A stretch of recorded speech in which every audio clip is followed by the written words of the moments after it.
QR төлөмдөр биздин республикада тездик менен популярдуулукка ээ болуп, накталаа эмес ыңгайлуу ыкмалардын бири болуп калды. Бул процессте эл QR негизги ролду ойнойт. Эл QR системасы бардык төлөм системаларынын, банктардын жана төлөм уюмдарынын системалар аралык байланышты камсыз кылат. Бул төлөм процессини ыңгайлуу жана тез кылат. Колдонуучулар QR код аркылуу төлөмдөр заматта ишке ашарын жана чоң көлөмдөгү маалыматтарды киргизүүнү талап кылбай турганын белгилешет. Бул төлөм жана которуу процессини ыңгайлуу кылат жана убакытты үнөмдөйт. Сатып алуучулар QR код аркылуу же накталай акча менен төлөөнү жактырабы? QR код аркылуу көбүнчөсүндө төлөйт. Көп эле кардарлар Square менен төлөшөт, себеби оңой, бат эле которуп коюшат. QR код аркылуу жактырышат. Сизге QR код аркылуу төлөм кандай жагат?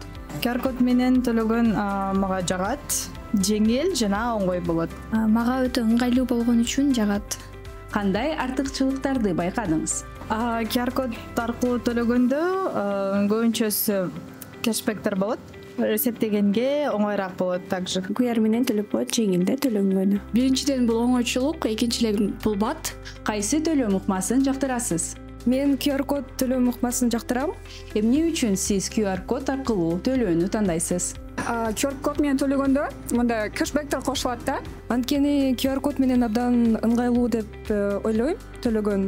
Кыргызстанда 2025 жылдын биринчи жарымында QR коддор аркылуу төлөмдөрдүн көлөмү рекордтук көрсөтүчкө жетип, 274 миллиард сомго жетти. Бул өткөн жылдын ушул мезгилине салыштырмалуу 19 эсеге көп. Накталай эмес төлөмдөрдүн өсүшү QR технологияларын кеңири жайылтуу менен шартталган. Үстүбүздөгү жылдын 1-июлуна карата өлкөнүн соода жана тейлөө ишканаларында 80 000 QR код орнотулган. Алардын эң көп саны Бишкек шаарында, Ош жана Жалал Абад областарында катталган. Азыркы учурда QR төлөмдөр 20 банк жана 12 төлөм уюму менен тейлөнөт. Алар QR код аркылуу төлөмдөрдү кабыл алуунун камтылышын кеңейтүү максатында соода жана тейлөө ишканаларында QR код орнотуу боюнча иштерди улантышууда.